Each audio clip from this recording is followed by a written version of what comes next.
Praise the Lord. मैं अमन दुग्गल प्रभु यीशु मसीह के मधुर मीठे नाम में सबको जय मसीह की। थोड़ा वेट करते हैं, थोड़ा लोगों को जुड़ने के लिए, फिर उसके बाद में हम प्रभु के वचन को आगे स्टार्ट करेंगे। Thank you Lord Jesus, thank you Lord.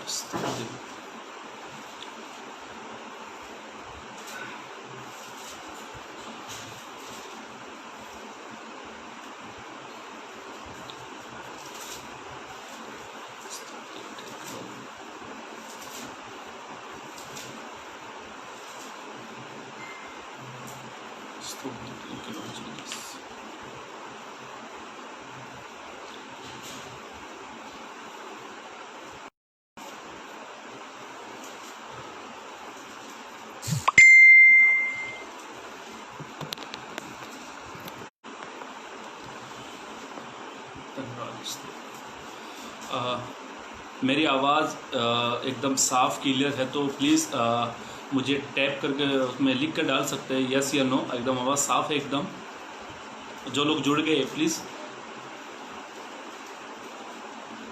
मेरी वॉइस एकदम क्लियर है।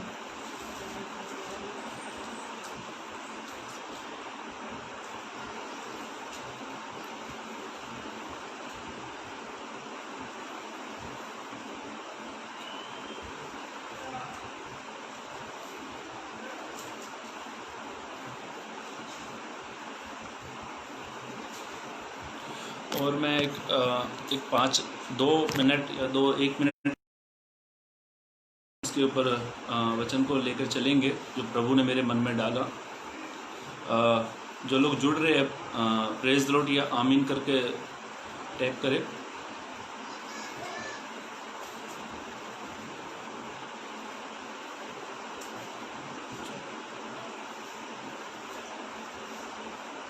थैंक यू लॉर्ड जीसस,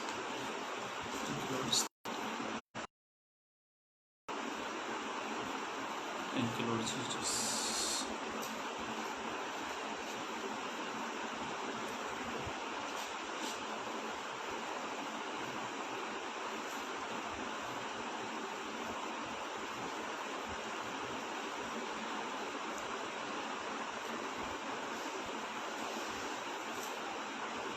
चलो हम आगे बढ़ते हैं। मैंने मेरे फेसबुक की स्टोरी पर लगाया था साक्षी के बारे में। एक इंसान का नेचर उसकी साक्षी बताती है। एक इंसान की गवाही उसके लिए कितनी कीमती है। इस दुनिया में हर एक चीज़ का मोल है, हमारी गवाही का भी एक मोल है। हमारी गवाही है, हमारी साक्षी है, जिसके कारण हम किसी को भी गोस्पेल सुनाते हैं। लोग हमारे बारे में हमारी साक्षी से पहचानते हैं। 2 प्रकार के लोग होते हैं। एक अच्छी साक्षी करने वाले लोग होते हैं। बुरे साक्षी का इंसान तो लोग उसके बारे में कहते हैं ये बुरा व्यक्ति है, क्यों? उसकी साक्षी बहुत बुरी थी। एक होता है वो व्यक्ति जिसकी साक्षी, जिसकी गवाही बहुत अच्छी है, और हम गवाही से लोगों को पहचानते हैं। कभी कभी नाम से भी पहचानते हैं। उसकी नाम की पहचान तब बनती है जब उसकी गवाही होती है।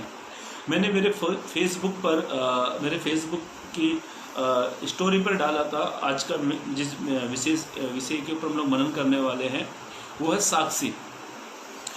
जो सब ब्रदर मेरी आवाज़ एकदम साफ है तो प्लीज़ मुझे टैप करके डालें। हाँ, कई बार मैं सुनता तो मुझे मेरी आवाज़ में थोड़ा प्रॉब्लम आता है, तो आवाज़ एकदम क्लियर है तो यस या नो करके डालें, फिर आगे हम बढ़ते हैं।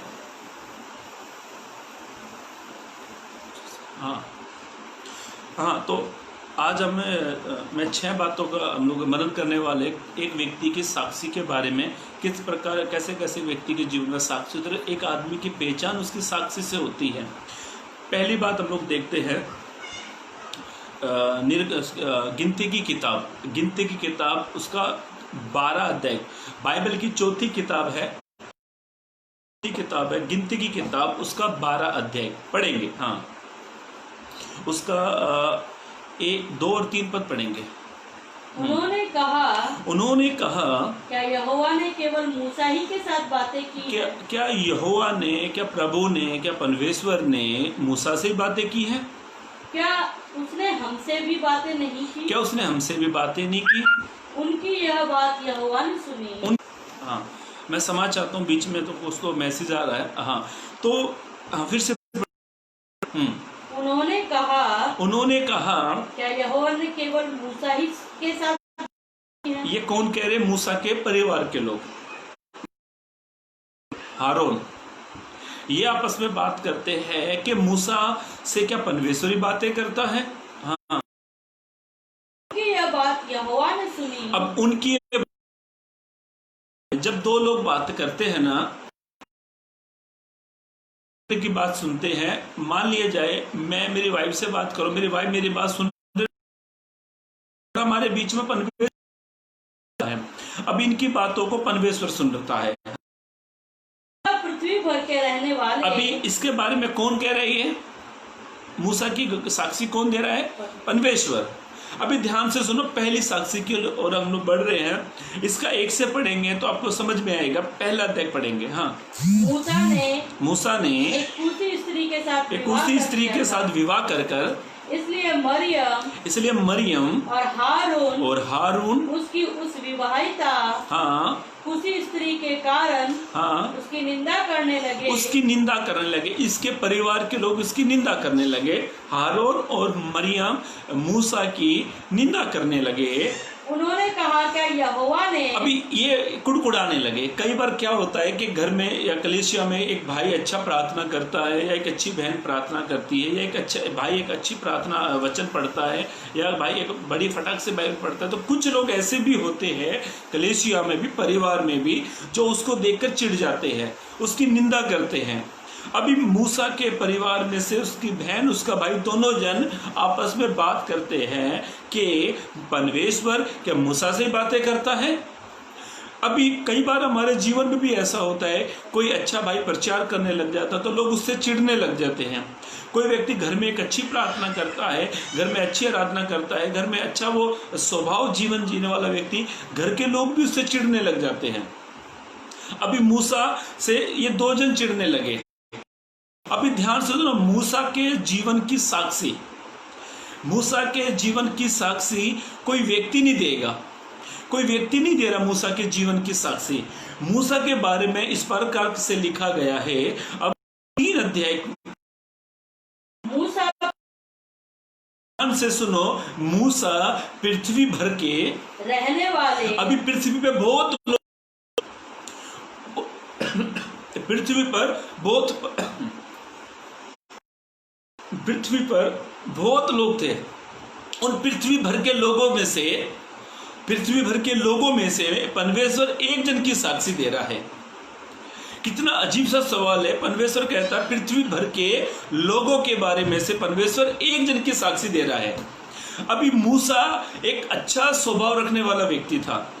मूसा का चाल चलन, उसका एक स्वभाव बहुत अच्छा था। उसके स्वभाव को देखकर परमेश्वर उससे बातें करता था। मेरे भाइयों मेरी बहनों, कई बार हमारे स्वभाव को देखकर, हमारे नेचर को देखकर, हमारी नम्रता को देखकर, हमारे स्वभाव को देखकर परमेश्वर हमसे बातें करता। जब परमेश्वर मूसा से बातें करता था तो उसका भाई और उसकी बहन उससे चिढ़ती थी, उसकी चुगलियां करती थी, ये दोनों आपस में बात करती। तब परमेश्वर इनसे एक बात कहता है, मूसा पृथ्वी भर के रहने वाले सब मनुष्यों से बहुत अधिक नम्र स्वभाव का था। तो बहुत अधिक, अब कितनी अच्छी बात लिखी है। पृथ्वी भर के लोगों में से मूसा क्या है? नम्र स्वभाव का व्यक्ति था। आज हमारा स्वभाव का है, या हमारे कलीसिया में कोई अच्छी प्रार्थना करता तो हम उसको देखकर चिढ़ने लग जाते, या कोई अच्छा प्रचार हमारी कलीसिया में करने लग जाता है तो हम उसको देखकर चिढ़ने लगते हैं, या कोई अच्छी वर्शिप करता है तो हम उसको देखकर चिढ़ने लगते हैं। हम अपना स्वभाव को प्रकट करते हैं कि हम किस स्वभाव के आदमी हैं। कई बार हम अपने स्वभाव को दिखाने के लिए कुछ और रखते हैं। हमारे मुंबई शहर में किसी को अपना स्वभाव देखना है तो लोकल ट्रेन में सफर करे, वो अपने स्वभाव को दिखा देता है, मैं किस स्वभाव का आदमी हूँ। थोड़ी सी ट्रेन में धक्का मुक्की लगी तुरंत अपने स्वभाव में आ जाता है। लोग ऐसे कहते हैं चुप हो जा, मेरा असली रूप मत दिखा। लोग ऐसा कहते हैं मुझे गुस्सा मत दिखा, नहीं तो मैं मेरा असली रूप दिखा दूंगा। भैया असली रूप है तभी तो दिखाएगा। मूसा के बारे में परमेश्वर एक साक्षी दे रहा है, और आज का मैसेज यही है, साक्षी। हमारे जीवन की साक्षी कौन देगा? हमारी गवाही कौन दे रहा है? मैं इस मूसा के बारे में जब पढ़ रहा था मुझे बहुत अच्छा लगा ये वचन, जब परमेश्वर ने कहा मूसा पृथ्वी भर के लोगों में से कैसा है? वो नम्र स्वभाव का है, दीन स्वभाव का है। मेरे भाइयों मेरी बहनों, आज हमारा स्वभाव किस प्रकार का? हम किस स्वभाव को लेकर चल रहे हैं? कौन सा स्वभाव हमारा है? आज हमारे बारे में कौन कहता है? हमारी साक्षी कौन दे रहा है? यदि हमारा स्वभाव ठीक नहीं है तो अपने स्वभाव, अपनी एक गवाही को तैयार करो।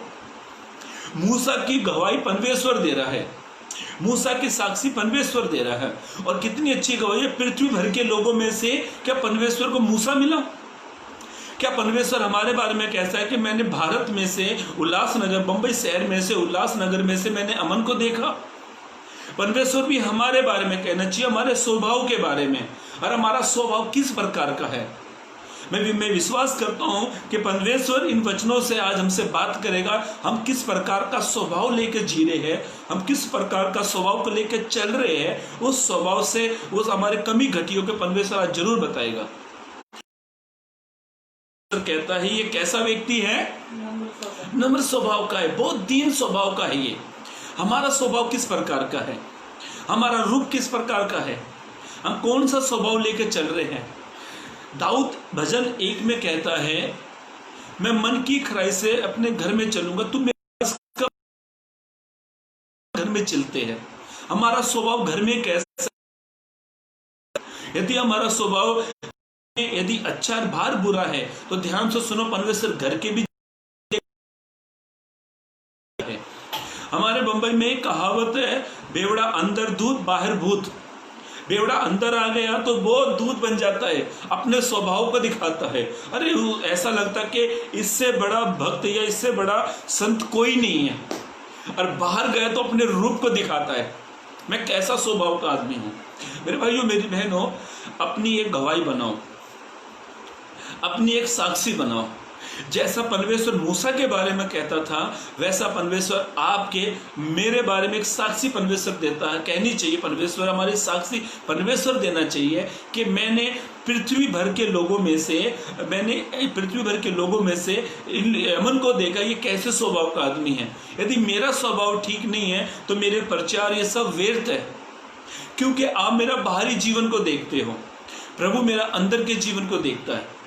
लोग हमारे बाहरी जीवन को देखकर तालियां बजाते हैं, लोग हमारा बाहरी जीवन को देखकर हमारी जय जयकार करते हैं। ध्यान से सुनो, प्रभु हमारे स्वभाव को देखता है। यदि आज हमारा स्वभाव ठीक नहीं है तो हमें अपने स्वभाव को बदलना है। मूसा के बारे में परमेश्वर साक्षी दे रहा है, और मूसा कैसा व्यक्ति था? नम्र स्वभाव का व्यक्ति था। हमारे जो पास्टर जी हैं, मेरे जो सीनियर पास्टर है अनिल पात्रे साहब, उनकी एक दोस्त है पंजाब में लुधियाना शहर में, पास्टर सलीम खान, हमारे चर्च में अक्सर वो आया करते हैं। उनका स्वभाव बहुत अच्छा है, उनका स्वभाव इतना अच्छा लगता है, मुझे भी खुद उनका स्वभाव बहुत अच्छा लगता है। इतने नम्र स्वभाव के व्यक्ति हैं। मेरे भाइयों मेरी बहनों, पास्टर सलीम खान मुझे नहीं सुन रहा है, ना मैं उनको सुना रहा हूँ, पर उनके स्वभाव के बारे में मैं आपको बता रहा हूँ, क्योंकि वो स्वभाव के व्यक्ति हैं। वैसे ही मूसा के बारे में परमेश्वर कहता है, मैंने पृथ्वी भर के लोगों में से मूसा जैसा नम्र इंसान देखा ही नहीं है। हाँ, अब इसका 7 पद पढ़ेंगे। तब यहोवा का कोप 7 पद नहीं, परंतु मेरा दास मूसा ऐसा नहीं है, वह तो मेरे संग घरानों में विश्वास योग्य है। मेरे भाइयों मेरी बहनों, मूसा के बारे में परमेश्वर साक्षी दे रहा है। 3 पद में ऐसा लिखा है, मूसा पृथ्वी भर के रहने वालों में से मूसा पृथ्वी के सब रहने वाले मनुष्यों में से अधिक नम्र स्वभाव का व्यक्ति है। आज हमारा स्वभाव कैसा है? हमारे स्वभाव को याद रखना, 2 लोग देखते हैं, एक वो जिनके साथ हम रहते हैं, और एक वो जो आसमान में रहता है। घर के लोग हमारे स्वभाव को देखते हैं, प्रभु भी हमारे स्वभाव को देखता है। हमारा स्वभाव किस प्रकार का है? यदि हमारा स्वभाव ठीक नहीं है तो हमें अपने स्वभाव को बदलना है। परमेश्वर मूसा की साक्षी देना चाहिए। मेरे भाइयों मेरी बहनों, हमारा स्वभाव के बारे में मनुष्य जमीन में से बात नहीं आनी चाहिए। हमारे स्वभाव में के बारे में ना तो आगे से कोई कहना चाहिए ना पीछे से। हमारे स्वभाव के बारे में सबसे पहले परमेश्वर कहना चाहिए, ये मेरी बेटी है, ये मेरा बेटा है, ये बहुत नम्र स्वभाव की है, बहुत नम्र व्यक्ति है। मेरे भाइयों मेरी बहनों ध्यान से सुनो। पहली बात, हमारा मूसा का स्वभाव बहुत नम्र व्यक्ति था, इसलिए मैं पहली बात हमें नम्र बनना चाहिए, हमारा स्वभाव अच्छा होना चाहिए। मुझे याद आती है घटना डीएल मोडी की। डीएल मोडी 1837 में वो पैदा हो गए और 1899 डीएल मोडी प्रभु के पास चले गए। डीएल मोडी एक अच्छे वक्ता थे, अच्छे सुसमाचारक प्रचारक थे। उन्होंने 17 साल की उम्र में अपने चाचा के यहाँ पर जाकर जूतों की दुकान पे वो जूता सिलने का काम करने लगे। डीएल मोडी आप बहुत बड़े ये प्रचारक है। इनकी गवाही के बारे में आप YouTube पर या गूगल पर सर्च कर सकते हैं, आपको मिल सकती है इनकी गवाही। बहुत अच्छी गवाही इनकी गवाही से मैं इनके जीवन से इनकी गवाही आपको बताना चाहता हूँ। डीएल मोडी बहुत बड़े प्रचारक थे। तीन साल में इन्होंने 1000 लोगों को सुसमाचार सुनाया। जब तक ये सुसमाचार नहीं सुनाते थे ये बेचैन से रहते थे। इन्होंने सोचा पैसा कमाने से अच्छा क्यों ना आत्मा को कमाया जाए। ये बड़े घर में ज़्यादा पैसा खर्च करने से अच्छा हो छोटे से घर में रहने लगे, अपनी कम जरूरत को रखने लगे। और डीएल मोडी ने एक नौकरी छोड़ी और प्रभु की सेवा में लग गए। एक बार डीएल मोडी एक सभा में गए हुए थे। डीएल मोडी के स्वागत के लिए एक बहन आई, उन्होंने माइक लिया और डीएल मोडी की के बारे में कहने लगी, ये जो प्रभु के जो दास है ये पहले इनकी दुकान जूतों की थी, इनकी जूतों की दुकान थी। इतने बड़े प्रचारक का उसने किस तरीके से लोगों के सामने परिचय कराया। ये जो प्रभु के दास यहाँ पर आए हुए हैं डीएल मोडी, इनकी प्रभु में आने से पहले इनकी एक जूतों की दुकान थी। उन्होंने ऐसा करके डीएल मोडी के हाथ में माइक दे दिया। अब मुझे ऐसा लगता उसकी जगह मैं होता तो मैं चिढ़ जाता था, गुस्सा मुझे आता। मैं इतने बड़े वक्ता हूँ, मैं तीन साल में 1000 लोगों को मैंने सुसमाचार, मैं इतने बड़े प्रचारक, इसने किस प्रकार लोगों के सामने मेरा परिचय कराया। उसे गुस्सा आ जाना चाहिए था। उसकी जगह शायद और कोई होता तो शायद उसे गुस्सा आ जाता था। पर डीएल मोडी ने उसके हाथ से माइक लिया। इसने डीएल मोडी का परिचय किस प्रकार से करा, लोगों ने देखा भी सुना भी कि ये प्रभु में आने से पहले इनकी जूतों की दुकान थी। डीएल मोडी ने अपना स्वभाव दिखाया। डीएल मोडी ने हाथ माइक लिया और डीएल मोडी कहने लगे, मेरी बहन को लगता कुछ गलत फहमी है। मेरी बहन ने जो मेरे बारे में आपको परिचय दिया, मेरे बारे में बताया, उसने सही नहीं बताया, उसने राइट नहीं बताया। वो कहने लगे मेरी बहन से कुछ तो मेरी बहन ने पता नहीं है, उसने मेरे बारे में कुछ ज़्यादा बताया। उसने कहा मैं जूतों की दुकान, मेरी जूतों की दुकान नहीं है, मेरी कोई जूतों की दुकान नहीं है, मैं तो दुकान पर जूते सिलने का काम करता था। इतना नम्र स्वभाव का था डीएल मोडी। उसने अपने स्वभाव को प्रकट किया। कोई हमारे बारे में कैसे बड़ा चढ़ाकर बोलते या नहीं बोलते तो हम अपने स्वभाव को बताते, मैं इस स्वभाव का आदमी हूँ। मेरे भाइयों मेरी बहनों, हमारा स्वभाव हमारे बारे में बताता है, हमारा स्वभाव हमारी साक्षी देता है। पहली बात मूसा के बारे में मैंने बताई। मूसा नम्र स्वभाव के व्यक्ति थे और मूसा नम्र स्वभाव के व्यक्ति थे, उसके बारे में परमेश्वर साक्षी देता है। वैसे ही जैसे मूसा नम्र स्वभाव के थे, हमें भी नम्र स्वभाव का बनना चाहिए। दूसरी बात पढ़ेंगे मेरे साथ मत्ती रचित सुसमाचार उसका 8 अध्याय पद 10। मत्ती रचित सुसमाचार उसका 8 पद 10। Matthew chapter 8 verse 10। हाँ, यह सुनकर यीशु को अचंभा हुआ। यीशु मसीह को एक व्यक्ति को देखकर अचंभा हो गया। कितनी अजीब बात है ना। यीशु ने एक व्यक्ति को देखा, उसको देखकर अचंभा हो गया। अचंभा कब होता है, मैं आपको उदाहरण बताता हूँ। मेरे घर में मान लिया जाए प्रभु के दास मेरे घर में बैली हिम आ जाए अचानक में और मैं उसको देखकर अचंभा हो जाऊँ, अरे ये कैसे आ गए। अचंबा हुआ।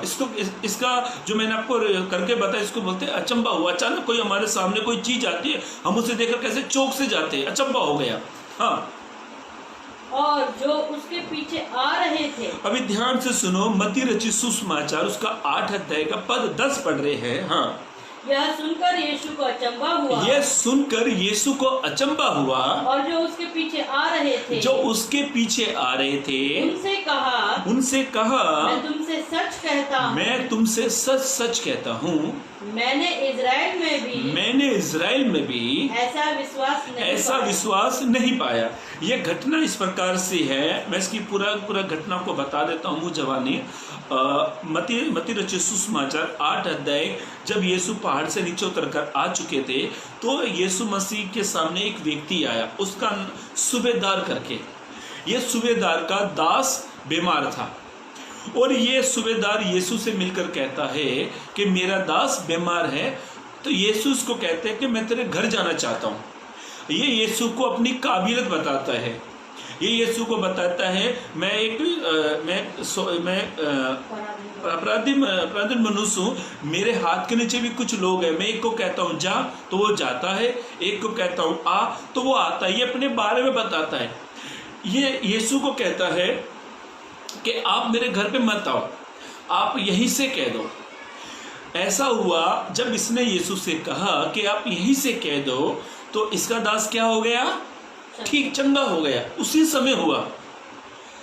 तब यीशु इसके विश्वास को देखकर इसकी एक गवाही यीशु देते हैं। क्या गवाही थी वो? अब इसका 8 पद पढ़ेंगे। हाँ, यह सुनकर यीशु को अचंबा हुआ। और जो उसके पीछे मेरे भाइयों मेरी बहनों, इस वचन को मैं यहाँ पर रोक के आपसे बात कहना चाहता हूँ, जो लोग मुझे लाइव देख रहे हैं।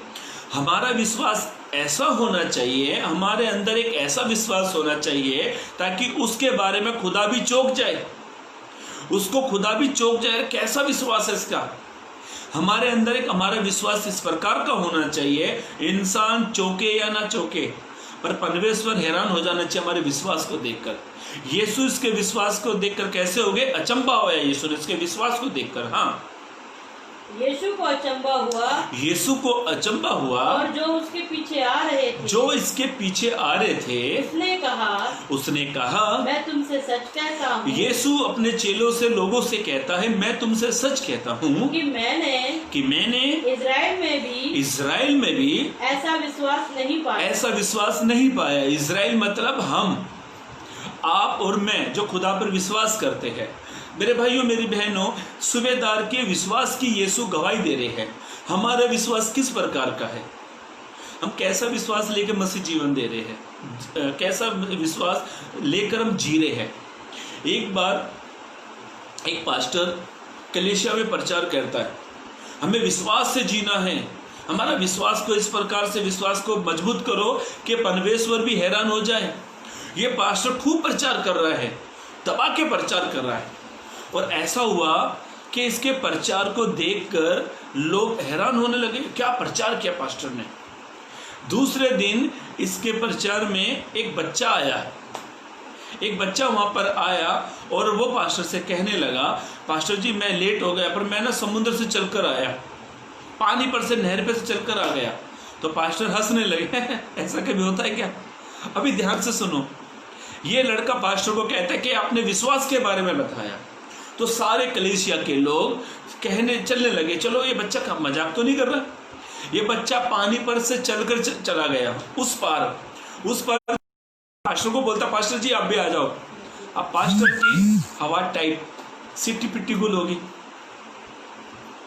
पास्टर कहने लगा कलीसिया के लोगों को, थोड़ा आप चलो, एकदम आप बढ़ाओ। कई बार क्या होता है, जो हमें विश्वास के बारे में मैं समझ चाहता हूँ, बीच में कॉल आ गया। कई बार क्या होता है, हमारे विश्वास, किस प्रकार का विश्वास लेकर हम जी रहे हैं। मेरे भाइयों मेरी बहनों, हमारे विश्वास जो है ना, मसीह जीवन विश्वास की फाउंडेशन है। हमारे मसीह जीवन हमारे विश्वास के ऊपर आधार है। यदि बिल्डर जो बिल्डिंग बनाते हैं ना, उसकी मजबूती करते हैं, तब जाकर बिल्डिंग टिकती है। 15 वाला, 10 वाला, 7 वाले की टावर, अलग अलग प्रकार की बिल्डिंग की हाइट बढ़ा, जितनी हाइट बढ़ती है ना उतनी वो गहराई में भी रखते हैं। वैसे ही मसीह जीवन विश्वास के ऊपर आधारित है। हम विश्वास करते कि परमेश्वर है, हम उसे महसूस करते। किस प्रकार से? विश्वास से। मसीह जीवन में यदि विश्वास नहीं है तो मसीह जीवन खत्म है। सूबेदार के विश्वास को देखकर यीशु उसकी गवाही देते हैं। मेरे भाइयों, मेरी बहनों, प्लीज जो मुझे लाइव देख रहे हैं या सुन रहे हैं, आप अपने अंदर इस प्रकार का विश्वास भर लो। आपके बारे में इंसान कहे या ना कहे, पर हमारे बारे में खुदा कहना चाहिए कि इसके विश्वास को देखकर मैं अचंभा हो गया हूं। हमारे चर्च में एक बहन आती है, साधना करके एक बहन आती है हमारे कलीसिया में। उसके पास 14 साल हो गए शादी को, बच्चे नहीं हैं। ये बहन जब कलीसिया में आई 2018 के वीक में 1 तारीख को मैं शाम को अपने चर्च में एक प्रचार कर रहा था। जो विश्वास करते हैं ना, प्रभु उनके जीवन में आश्चर्य काम करता है। भजन संहिता 86 उसके 10 पद से मैं प्रचार कर रहा था, क्योंकि यहोवा महान और आश्चर्य कर्म करने वाला है। ये बहन ने इस वचन को सुनकर अपने जीवन में कार्य में लाया। ये बहन ने खुद मुझे अपने आगे से मुझे बताया, मुझे नहीं पता था, पर उसने विश्वास से वचन को ग्रहण कर लिया। जब आप विश्वास से वचन को ग्रहण करते हो ना, तो ये वचन हमें को क्या करता है? विश्वास में बढ़ाता है। ऐसा हुआ कि ये बहन को 14 साल से कोई संतान नहीं थी। प्रभु ने ऐसा इसके जीवन में काम किया, ऐसा इसने विश्वास रखा, ऐसा इसने अपने अंदर विश्वास को भर लिया। 14 साल इसकी शादी को हो चुके, कोई संतान नहीं थी। पर मैं जब ये मेरे से मिली तो मैंने इससे एक बात कहा कि बहन, एक विश्वासी के विश्वास की कदर परमेश्वर करता है। वैसे ही ऐसे ही हुआ कि इस बहन को कुछ महीने बाद ये प्रेग्नेंट हुई। प्रेग्नेंट होने के बाद में प्रभु ने इसे प्रभु ने 2 जुड़वा बेटे दिए। आप अपने अंदर ऐसा विश्वास भर लो कि खुदा हमारे विश्वास को देखकर हमारे जीवन में अद्भुत काम करे।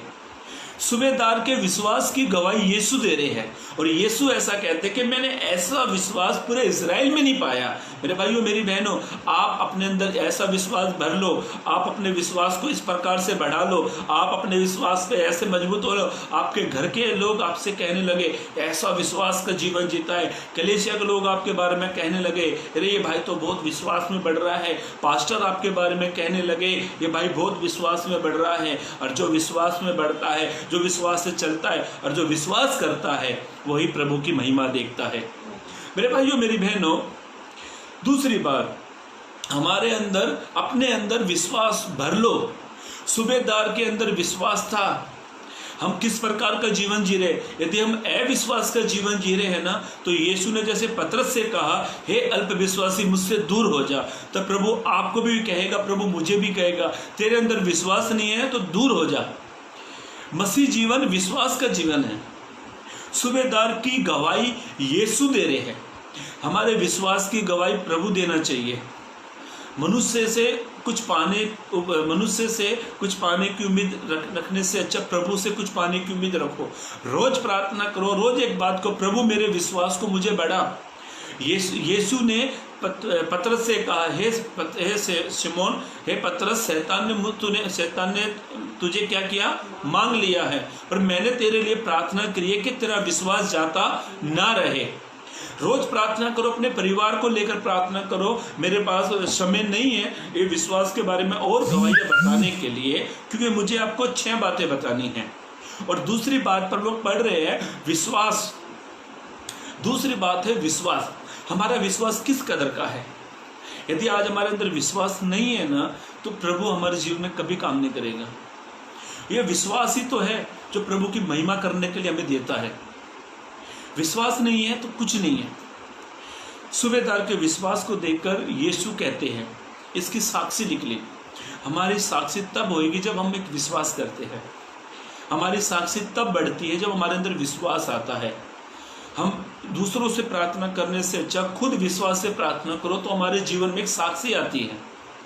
हमारे चर्च में एक बेटी पैदा हुई, उसका नाम ही साक्षी उनके परिवार के लोगों ने रख दिया। वो बेटी हमारे जहाँ पे वो रहते हैं, हमारे जिस नगर जिस एरिया में रहते हैं वहाँ से वो पास्टर वहाँ पर जा नहीं पाया, तो उसके घर वाले वहाँ से कहते हैं कि पास्टर जी आप यहीं से प्रार्थना करो, क्योंकि बेटी बहुत वीक थी, बहुत कमजोर थी, उसको कांच में रखा गया।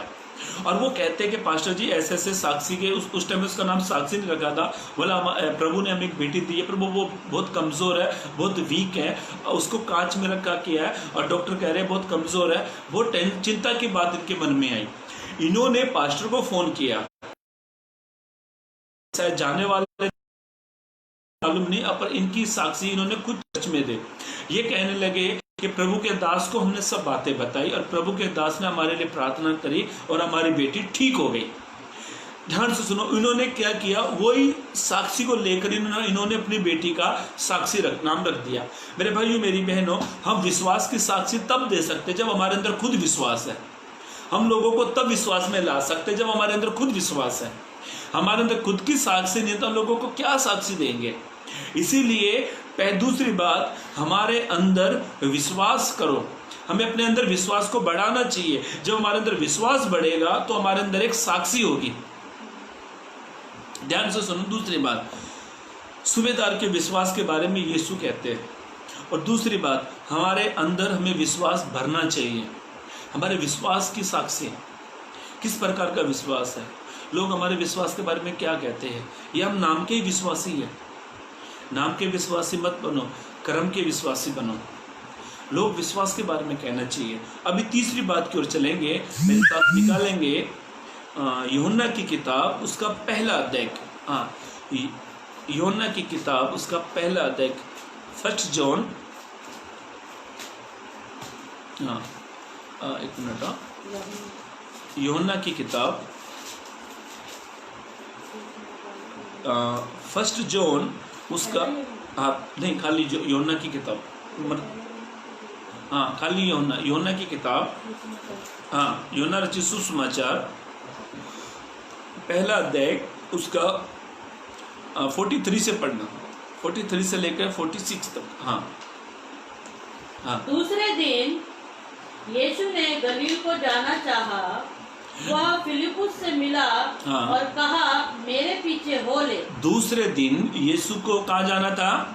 गलील में। एक शहर है, इस्राएल देश में एक शहर है गलील करके, यीशु वहाँ पे जाना चाहते थे। वह फिलिपुस से मिला और कहा मेरे पीछे हो ले। फिलिपुस से कहा मेरे पीछे हो ले। फिलिपुस अंद्रयास और पतरस के बगैर बैतसैदा का निवासी था। फिलिपुस नतनेल से मिला। अभी एक व्यक्ति और यहाँ पे जुड़ते हैं। फिलिपुस किससे मिला? नतनेल करके एक व्यक्ति था, ये फिलिपुस उससे मिला। और उससे कहा जिसका वर्णन मूसा ने। अभी वो कहता है, फिलिपुस किसको कह रहा है? नतनेल को। वो कहता है जिसका वर्णन, जिसके बारे में कहा गया था, वर्णन मूसा ने व्यवस्था में कहा था और भविष्यवक्ताओं ने किया है, वो हमको मिल गया है। वह यूसुफ का पुत्र यीशु नासरी। नतनेल ने उससे कहा। अभी ध्यान से सुनो, नतनेल का एक सवाल आता है। नतनेल फिलिपुस को कहते हैं, क्या कहते हैं? क्या कोई अच्छी वस्तु? अभी ध्यान से सुनो, वो कहते क्या कोई अच्छी वस्तु नासरत से निकल सकती है? ये किसका सवाल है? नतनेल का। नतनेल फिलिपुस से एक सवाल करते हैं कि अच्छी वस्तु नासरत से निकल सकती है? फिलिपुस ने उससे कहा। अभी ध्यान से सुनो, 46 अध्याय में फिलिपुस ने नतनेल से कहा, फिलिपुस ने उससे कहा चलकर देख ले। अभी वो कहता है तू चलकर ही देख ले। किसके बारे में कहता है वो? फिलिपुस यीशु के बारे में कहता है। वो नतनेल उससे कहता है कि नासरत से कोई अच्छी वस्तु निकल कर आ सकती है। अभी ये अच्छी वस्तु क्या थी? यीशु ने नतनेल को अपनी ओर आते देखकर उसके विषय में कहा देखो ये सचमुच इजरायली है। ये देखो ये सचमुच क्या है? इजरायली है। अभी ध्यान से सुनो, इसकी बात में रोकता हूँ, आगे पढ़ो। पढ़ो। इसमें कपट नहीं है। इसका जो 46 अध्याय है ना, उसने जो कहा था ना कि अच्छी वस्तु नासरत से निकल सकती है। नासरत जो शहर था ना, वो छोटा सा शहर था। छोटा सा जगह था, इसलिए यीशु को कहते ना यीशु नासरी। एक गीत भी है ना, यीशु नासरी मेरे यीशु नासरी, जीवन में मेरी इच्छा हो पूरी तेरी। नासरत एक छोटा सा शहर था, छोटा सा गांव था। यीशु नासरत से निकले हैं और वो कहता कि इतने छोटे से गांव से कोई इतना निकल सकता है, उसका कहने का मतलब ये था। और यीशु नासरत से निकले थे। नासरत के जो लोग थे ना, वो यीशु को ग्रहण नहीं करते थे, उन्होंने यीशु को ग्रहण नहीं किया था। और यीशु नासरत से निकले हुए थे, इसलिए उसका ये सवाल था कि नासरत से भी कोई अच्छी वस्तु निकल सकती है। तब ये नतनेल ने उससे कहा, जाकर तू खुद ही देख ले। अब आगे पढ़ो। हाँ, यीशु ने नतनेल को अपनी ओर आते देखते ही समय उसके विषय में कहा। ध्यान से सुनो, नतनेल की एक साक्षी है, एक गवाही निकल रही है। हाँ, देखो ये सचमुच क्या है, इजरायली है कि इसमें कपट नहीं है। साधु सुंदर सिंह पंजाब के अंदर एक रामपुर गांव है। साधु सुंदर सिंह वहां से निकले, छोटे से गांव से, पंजाब के अंदर रामपुर। मैं समझ चाहता हूँ, बार बार में किसी का कॉल आ रहा है। साधु सुंदर सिंह पंजाब के रामपुर गांव से, वो छोटे से गांव से वो आए प्रभु में। और साधु सुंदर सिंह इतने प्रसिद्ध हुए, साधु सुंदर सिंह की जीवन की किताबें लिखी गई। साधु सुंदर इतने अच्छे स्वभाव के थे, उनके अंदर कोई कपट नहीं था, कोई जलने का आत्मा नहीं था, किसी से वो देख के जलते नहीं थे, कुड़कुड़ाते नहीं थे, इतने अच्छे स्वभाव के व्यक्ति थे। छोटे से पंजाब के रामपुर गांव से वो निकले हुए थे। वैसे ही यीशु मसीह इस्राएल देश में एक छोटा सा गांव है। क्या गांव था वो? नहीं, नासरत से यीशु आए। तब वो यीशु के बारे में कहता है कि ऐसा भी नासरत से भी कोई अच्छी वस्तु निकल सकती है। और नासरत के लोगों ने यीशु को इनकार किया, उसे ग्रहण नहीं किया था। तब यीशु जब फिलिपुस से कहता, तब वो फिलिपुस के पास जाकर कहता है, जाके तू देख ले। जब वो यीशु के पास आता है तो यीशु कहता है, ये सच्चा इस्राएली है कि इसके अंदर क्या नहीं है, कपट नहीं है। तीसरी बात, हम किस प्रकार का जीवन जी रहे हैं? कपट का जीवन, जलने का जीवन, लड़ाई झगड़े का जीवन। हम तो एक दूसरे को देख के कुड़कुड़ाना, दूसरे की तरक्की देखकर हमारे अंदर कपट आने लग जाता है, जलने लगते, क्रोधित हो जाते हैं। बाइबल में जो पहली हत्या हुई ना, वो जलने के कारण, कपट के कारण, क्रोध के कारण। कैन और हाबिल आदम हवा के दोनों बच्चे थे। पृथ्वी पे ये 4 जन थे। कैन हाबिल को मारने का मतलब उसका भाई के मन में कपट आ गया, क्योंकि उसकी भेंट को कौन ग्रहण करता था? परमेश्वर। ये क्या करता था? हाबिल अपनी भेंट का सबसे पहला भाग लेकर आता था, और कैन क्या करता था? अपनी भेंट का सेकंड भाग, मतलब पहले अपने लिए, बाद में परमेश्वर के लिए। ध्यान से रुको, हमारा जीवन किस प्रकार का है? इनकी दोनों भाइयों के बीच में लड़ाई का रीजन क्या था? कपट, जलना, एक दूसरे को देख के जलना, क्रोध आना, कपट इनके मन में था। इसके मन में बहुत कपट था। कई बार कलीसिया में कोई भाई उन्नति करने लगता है तो हमारे मन में कपट आ जाता है। कोई भाई अच्छा वर्शिप करता है तो हम उसको देखकर हमारे मन में कपट आ जाता है। मेरा बड़ा भाई है, दिल्ली में रहता है। अभी एक बार क्या हुआ, गांव में कुछ पैसे का ज़रूरत था, तो उन दिनों में हमारे यहाँ पर लाइट का बहुत प्रॉब्लम हुआ। हमारे यहाँ मुंबई शहर में उल्लासनगर में लाइट का बहुत प्रॉब्लम है। और मेरा बेटा साल भर का था, मेरा बेटा जोशुआ साल भर का था, 1.5 साल का ही होगा। तो मैं घर में, तो जब लाइट जाती थी, बारिश के समय में हमारे यहाँ पर लाइट बहुत जाती है। बारिश होती तो लाइट जाती थी, और लाइट जाने के बाद रात भर परेशान, गर्मी लगती थी। ऊपर से हम लोग बाहर जाते तो मच्छर का प्रॉब्लम, अंदर जाते तो गर्मी का प्रॉब्लम, और इतना तकलीफ, इतना मुसीबत आने लगी, इतनी तकलीफ आने लगी। तो मैंने सोचा क्यों घर में इन्वर्टर लगवाया जाए। और कुछ पैसा मुझे गांव भी देना था, पर गांव की जो पैसा देना था वो उस समय उतना ज़रूरत नहीं था पैसा देने के लिए। तो मैंने क्या किया, मेरे घर में मैंने मेरे बेटे को सुविधा में रखने के लिए, मैं भाई गर्मी का समय, बरसात होती है और क्या नाम है, लाइट चली जाती है, और घंटों घंटों लाइट भी नहीं आती हमारे यहाँ पर, आज तक भी ऐसा है। थोड़ी सी बारिश हुई तुरंत लाइट कट जाती है, लाइट नहीं आती। तो मैंने क्या किया, मेरे घर में एक इन्वर्टर लगाया। जब इन्वर्टर घर में लगाया तो मेरे भाई को पता लग गया गांव में कि मैंने घर में इन्वर्टर लगाया। तो मेरे भाई के मन में कपट आ गया, बोला वो क्या जरूरी है लगाना। कई बार आप और मैं जब कुछ तरक्की करने लग जाते हैं, परमेश्वर हमें अच्छे मुकाम पर लेकर चलने लग जाता है, परमेश्वर जब हमको ऊंचा उठाता है तो क्या होता है, लोगों के मन में कपट आ जाता है।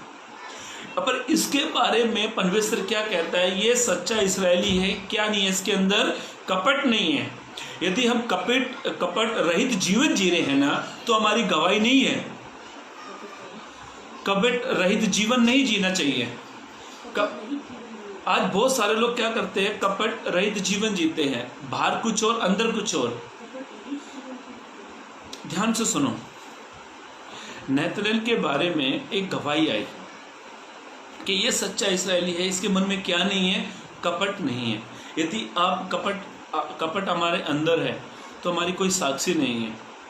प्रभु हमारे बारे में कहना चाहिए, ये बेटी ये बेटे के अंदर कपट नहीं है। किसी के प्रति कपट मत रखो, किसी को देखकर जलो मत, किसी को देखकर अपने अंदर कपट मत रखो। कोई अच्छा खा रहा है, कोई अच्छा पहन रहा है, कोई अच्छी सुविधा में रहता है, कोई अच्छी जगह में रहता है, किसी को देखकर मत चलो, कपट मत रखो मन के अंदर।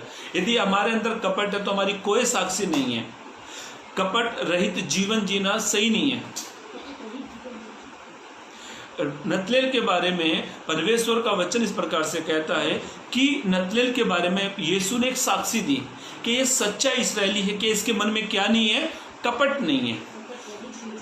मेरे भाइयों मेरी बहनों, हमें कपट रहित जीवन नहीं जीना चाहिए। ध्यान से सुनो, हमें कपट रहित जीवन जीना चाहिए। कई बार हमारा जीवन की साक्षी हमारे जीवन को खराब कर देती है। कई बार हम इतना अच्छा जीवन जीते हैं, कई बार लोग हमारे जीवन की साक्षी देते हैं, अरे भाई कितना अच्छा है, अरे इसका स्वभाव कितना अच्छा है, इसका नेचर कितना अच्छा है। पर जब हमारे अंदर कपट आ जाए तो हमारी सारी गवाही क्या होती है, टेस्टमनी, हमारी साक्षी खराब हो जाती है। हमारे जीवन के बारे में यीशु कहना चाहिए कि हमारे अंदर क्या नहीं है, कपट नहीं है। ध्यान से सुनो मेरे भाइयों मेरी बहनों, और आज का विषय यही है, साक्षी। हम किस प्रकार एक व्यक्ति के जीवन में कितनी साक्षी होती है, कितनी सारी गवाहियों को लेकर एक व्यक्ति जीता है। नम्रता के बारे में, हमारे विश्वास के बारे में और हमारे स्वभाव के बारे में। नतनेल की एक अच्छी गवाही थी। नतनेल के बारे में यीशु ने कहा, यह सच्चा इस्राएली है कि इसके मन में क्या नहीं है, कपट नहीं है। अभी जल्द से जल्द मैं खत्म करूंगा क्योंकि मुझे 8:30 बजे खत्म करनी है। अभी चौथी गवाही की ओर चलेंगे, मेरे साथ निकालेंगे अय्यूब के किताब। अय्यूब के बारे में ऐसा लिखा है, एक बार शैतान घूमते फिरते पृथ्वी पर आया। जब वो पृथ्वी पर आया, उसने एक व्यक्ति को देखा। क्या है उस व्यक्ति का नाम? अय्यूब की किताब उसका 8 अध्याय, सॉरी इसका पहला अध्याय, उसका पहला पद पढ़ेंगे। अय्यूब की किताब उसका पहला अध्याय पहला पद। हाँ, रूज देश में अय्यूब नामक एक पुरुष था, एक व्यक्ति था, एक पुरुष था। वो खरा और सीधा था और परमेश्वर का भय मानता और बुराई से दूर रहता था।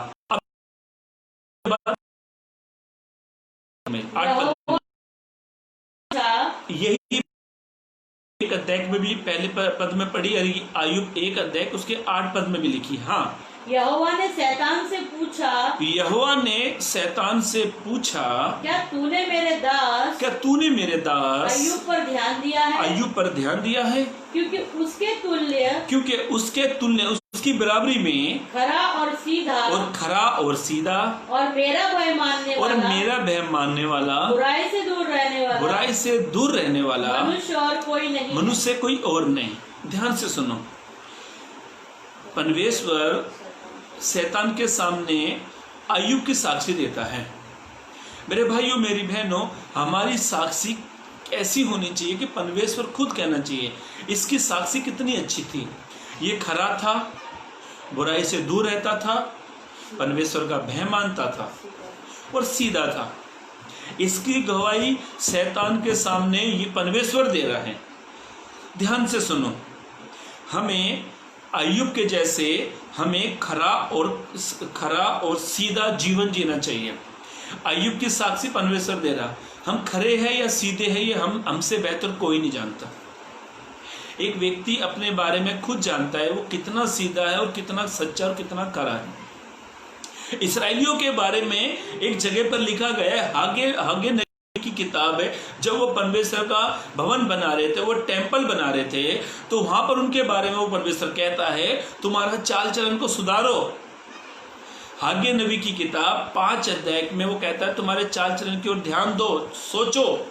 साथ में भी कहता है तुम अपने चाल चलन पर ध्यान दो। यदि हमारा चाल चलन ठीक नहीं है, हम सीधाई से नहीं चल रहे हैं, हम गलत मार्ग की ओर चल रहे हैं, तो हमें अपने चाल चलन की ओर सोचना चाहिए, ध्यान। हागे नबी की किताब उसका पहला अध्याय 5 पद और 7 पद। इसलिए अब सेनाओं का यहोवा यूं कहता है, अभी सेनाओं का यहोवा यूं कहता है, अपनी अपनी चाल चलन पर तुम ध्यान दो। तुमने बहुत बोया, ये इस्राएलियों के बारे में कहता है परमेश्वर। हाँ, तुमने बहुत बोया परंतु थोड़ा काटा। तुम खाते हो परंतु पेट नहीं भरता। अब इसका 7 पद पढ़ो ना, 7 और 5 पद पढ़ना चाहिए था। हाँ पढ़ो। सेनाओं का यहोवा तुमसे यूं कहता है, अपने अपने चाल चलन पर सोचो। मेरे भाइयों मेरी बहनों, हमें अपने चाल चलन पर सोचना चाहिए। यदि हमारा चाल चलन ठीक नहीं है तो उससे सोचो, ध्यान दो। वहां पे लिखा हुआ 5 पद में तुम ध्यान भी दो और साथ में कहता सोचो। मेरे भाइयों मेरी बहनों, अय्यूब के बारे में परमेश्वर साक्षी दे रहा है। क्या हमारे बारे में साक्षी दे रहे हैं? हमारे बारे में तो कोई दूसरा तो छोड़ो, कोई साक्षी नहीं देता। हमारे गांव में एक व्यक्ति था, नाम से प्रसिद्ध था वो। उसका नाम, असली नाम उसका प्रकाश था। प्यार से लोग उसे हवलदार कहते थे, हवलदार कहते थे। इंसान के 2 नाम अक्सर होते हैं। मेरे बेटे का नाम जोसुआ है, हम उसे जोसू कहते प्यार से। इस व्यक्ति का नाम प्रकाश था और नाम इस पूरे गांव में हवलदार के नाम पे जाना जाता था। गांव में जो पुलिस वाले होते हैं तो हम लोग कांस्टेबल कहते हैं, एक हवलदार को हम लोग कांस्टेबल कहते हैं। गांव में कांस्टेबल बहुत कम कहते हैं, हवलदार कहते हैं। इसका नाम से इतना फेमस था ये। इसके जीवन कैसा था वो हमें मालूम है। गांव में जब भी कुछ लड़ाई होती थी, ये व्यक्ति इतना सीधा था कि जलेबी के जैसे लड़ाई झगड़े करने वाला व्यक्ति। और हमारे गांव में जब भी इसके बारे में कोई कंप्लेंट करता था, किसके साथ झगड़ा हुआ, बोला हवलदार के नाम पे, तब पुलिस वाले सोचते थे कि वो हवलदार ही होगा। गांव में पुलिस नहीं आती थी, ये जाके उसको प्रकाश नाम नहीं बोलते थे, ये जाके कंप्लेंट करते थे साहब हमारा झगड़ा हो गया। बोला कौन है, क्या नाम बताओ। जब कोई झगड़ा नाम पूछते ना, नाम बताओ, उसने बोला नाम बताओ, बोला हवलदार। तो ये क्या सोचते थे पुलिस वाले, वो हमारे पुलिस वाला है। कई बार ऐसे काम हुए। कई बार लोग, नाम कुछ और होता है, जीवन कुछ और जीते हैं। मेरे भाइयों मेरी बहनों, हमारा जीवन खरा, सच्चा, सीधाई से रहना चाहिए। हमारे जीवन के साक्षी परमेश्वर देना चाहिए। लोग हमारे बारे में कहना चाहिए, अरे भाई बहुत सीधा है, अरे भाई बहुत सच्चा है, अरे भाई बहुत खरा व्यक्ति है। आज हमारा जीवन खराई का नहीं है, सीधाई का नहीं है, बुराई में जी रहे हो तो हमारी कोई साक्षी नहीं देगा। अक्सर है ना, 2 लोग होते हैं, अच्छे जीवन जीने वाले, बुरे जीवन जीने वाले। जब कोई बुरा मरता है ना तो लोग उसके बारे में कहते हैं अच्छा हुआ फलाना मर गया, अच्छा हुआ बुरा आदमी मर गया। जब कोई अच्छाई में मरता है तो लोग क्या कहते हैं, अरे ये भाई बहुत अच्छा था। जब कुछ प्रोग्राम होते हैं कहते हैं अरे यार ये भाई बहुत अच्छा था। क्यों उसकी गवाही देते मालूम है? क्योंकि वो सीधा और खरा था। जब एक बेकार इंसान मरता है, एक बेवड़ा मर जाता है, एक बुरा इंसान मरता है, जब कुछ बुरे काम होते तो फलाना कह रहे यार वो फलाना व्यक्ति बहुत अच्छा था, अरे क्या बेकार था वो। 2 प्रकार के लोग होते हैं। हम किस प्रकार के लोगों में हैं, हम कौन से कैटेगरी में आते हैं? यदि हम खरे नहीं हैं, हम सीधे नहीं हैं, बुराई से दूर नहीं हैं, तो हमारी कुछ साक्षी नहीं है।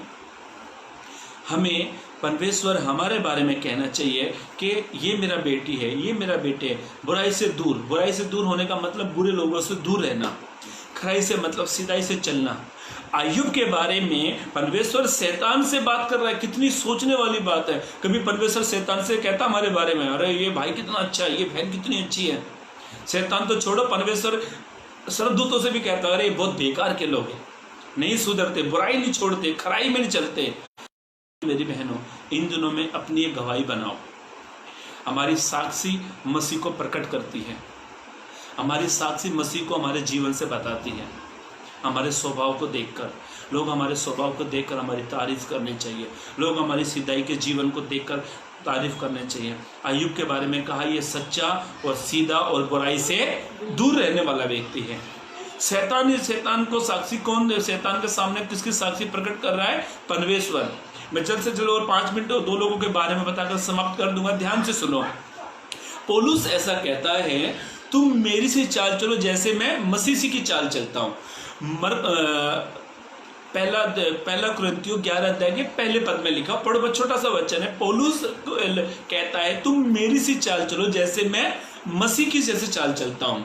हमें मसीह जैसी चाल चलेंगे, बुराई से दूर रहेंगे, सीधाई से चलेंगे, खरा जीवन जिएंगे, तो परमेश्वर हमारे बारे में कहेगा, ये मेरी बेटी है। पौलुस जो इस बात को कह रहा ना, ये ऐसे नहीं कह रहा। पौलुस ने 39 कोड़े 5 बार खाए, और ये 39 को 5 बार में डिवाइड कर देते हैं ना, तो 198 कोड़े होते हैं। पौलुस इस बात को बताना चाहता है। मेरे भाइयों, मेरी बहनों, हम लोग चौथी बात पर चल रहे हैं। चौथी बात है अय्यूब की साक्षी।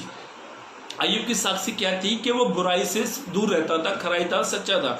अब ध्यान से सुनो, हमें खराई और सच्चाई का जीवन जीना चाहिए। 5वीं बात, जल्द से जल्द हम पढ़कर समाप्त करेंगे, मेरे साथ निकालेंगे उत्पत्ति की किताब उसका 5 अध्याय। उत्पत्ति की किताब उसका 5 अध्याय 21, 22, 23 पद। हाँ, जब हनोक 65 वर्ष का हुआ, तब उससे मतुसेल का जन्म हुआ। मतुसेल के जन्म के पश्चात हनोक 300 वर्ष तक, कितने वर्ष तक? 300 वर्ष तक परमेश्वर के साथ साथ चलता रहा। 300 वर्ष तक परमेश्वर के साथ साथ चलता गया, और उसके और भी बेटे, अभी ध्यान से सुनो, उसके और भी बेटे उत्पन्न हुए। अभी ध्यान से सुनो, मैं हनोक की साक्षी के बारे में अगले वचन में बताऊंगा। ध्यान से सुनो, हनोक 300 वर्ष तक किसके साथ चला? परमेश्वर के साथ। आप चाहते कि आपकी मेरी साक्षी बने? आप चाहते कि परमेश्वर आपके मेरे जीवन में एक साक्षी को लेकर आए? तो हम दुनिया के साथ चलेंगे ना, तो कोई साक्षी नहीं बनने वाली। हम दुनिया बनाने वाले के साथ में चलेंगे ना, तो प्रभु हमारे एक साक्षी बनाएगा। इब्रानियों की किताब उसका 11 अध्याय 5 पद में लिखा है। इब्रानियों 11 के 5 पद में लिखा है हनोक के बारे में। हिब्रू की किताब, हाँ पढ़ो, हिब्रू की किताब 11 अध्याय, इब्रानी 11 के 5 में लिखा। हिब्रू 11 वर्ष 5। हाँ, विश्वास ही से, अभी ध्यान से सुनो, विश्वास ही से हनोक उठा लिया गया कि मृत्यु को ना देखे। कितनी अच्छी बात है कि वो मृत्यु को ना देखे, और उसका पता नहीं मिला, क्योंकि परमेश्वर ने उसे उठा लिया था। मेरे भाइयों, मेरी हाँ पढ़ो। और उसके उठाए जाने ध्यान से सुनो, उसके उठाए जाने से पहले उसकी ये गवाही दी गई कि उसने परमेश्वर को प्रसन्न किया। परमेश्वर से खुश गया। उठाया नहीं है, उठाने से पहले, दुनिया छोड़ने से पहले प्रभु हमारे बारे में गवाही देना चाहिए। प्रभु हमारे जीवन से ऐसा खुश होना चाहिए, जब दुनिया को छोड़े ना, दुनिया छोड़ने से पहले, प्रभु के पास जाने से पहले प्रभु आपके मेरे बारे में गवाही देनी चाहिए। किस प्रकार की गवाही? के जब हम प्रभु के साथ चलेंगे ना, परमेश्वर, हनोक परमेश्वर के 300 साल उसके साथ में चला, और उसकी ये गवाही थी। क्या गवाही थी? कि परमेश्वर उससे क्या था? खुश था, प्रसन्न था, खुश था। मेरे भाइयों, मेरी बहनों, आपके मेरे जीवन में के बारे में हमारे उठाए जाने से पहले प्रभु आपके बारे में, मेरे बारे में ऐसी गवाही देनी चाहिए कि मैं इससे बड़ा खुश हूँ। हनोक 300 वर्ष परमेश्वर के साथ चला। हम परमेश्वर के साथ चलेंगे ना, तभी परमेश्वर खुश होगा। परमेश्वर से अलग होकर हम कुछ नहीं कर सकते। परमेश्वर में साथ में रहकर हम सब कुछ कर सकते हैं। ध्यान से सुनो मेरे भाइयों, मेरी बहनों, हनोक की साक्षी, हनोक की साक्षी इस प्रकार से हुई क्योंकि वो परमेश्वर के साथ में चला। हमारी साक्षी तब अच्छी होगी, हम तब हमारे बारे में परमेश्वर कहेगा, तब परमेश्वर हमसे खुश होगा जब हम परमेश्वर के साथ में चलेंगे। इब्रानियों की किताब में उसके बारे में बताया गया, उसके उठा लिए जाने से पहले उसकी साक्षी दी गई कि वो किसको ना देखे, मृत्यु को ना देखे। परमेश्वर उससे इतना खुश था, उसकी साक्षी परमेश्वर दे रहा। आपके मेरे जीवन से परमेश्वर ऐसा खुश हो जाना चाहिए कि परमेश्वर हमें मृत्यु तक भी ना देखने देगा। 5 बात मैंने बता दी, आखिरी बात पढ़कर हम लोग समाप्त करेंगे। मत्ती रचित सुसमाचार, मत्ती रचित सुसमाचार 3 अध्याय पद 7, मत्ती रचित सुसमाचार 3 अध्याय पद 7, मैथ्यू चैप्टर 3 वर्स 7। हाँ, जब उसने बहुत से फरीसियों, नहीं सॉरी 17 पद सॉरी, हाँ 3 का 17। और देखो यह आकाशवाणी हुई, ध्यान से सुनो, देखो ये आकाशवाणी हुई, यह मेरा प्रिय पुत्र है, ये मेरा प्रिय पुत्र है, जिससे मैं अत्यंत प्रसन्न, जिससे मैं क्या हूँ, अत्यंत खुश हूँ। यीशु की साक्षी परमेश्वर दे रहा है। मैंने 6 लोगों के जीवन की साक्षी आपको बताई, इसमें हमारे जीवन की कौन सी साक्षी नहीं है। यीशु के जीवन से परमेश्वर इतना खुश था कि उसके बारे में जमीन से आवाज नहीं आई, दाएं बाएं से आवाज नहीं आई, आगे पीछे से आवाज नहीं आई।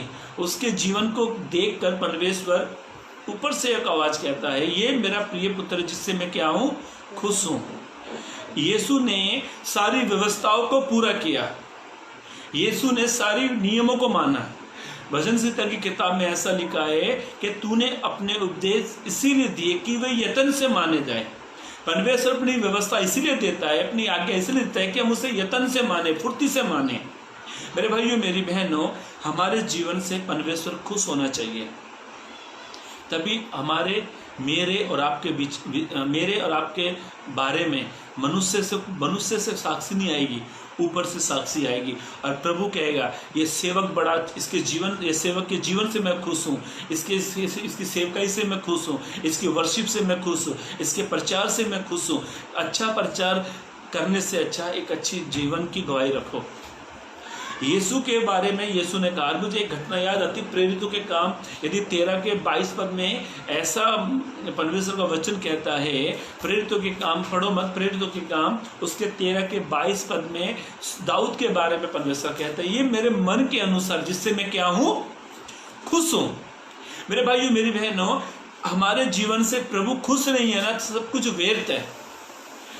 परमेश्वर यीशु ने सारी व्यवस्था पूरा किया, यीशु ने सही प्रकार का जीवन जिया, यीशु ने हर एक व्यवस्थाओं को पूरा किया, नियमों को पूरा किया। यीशु के बारे में ऊपर से आवाज आई, हमारे बारे में नीचे की जो आवाज है ना, ये हमें नीचे खींचेगी। ऊपर की आवाज आएगी ना तो हमको ऊपर खींचेगी। यीशु की तारीफ ऊपर से हो रही है, हम तो मनुष्य से तारीफ करते हैं। एक अच्छा प्रचार किया तो लोग ताली बजाते हैं। जीवन कैसा कोई फर्क नहीं पड़ता, अच्छा प्रचार।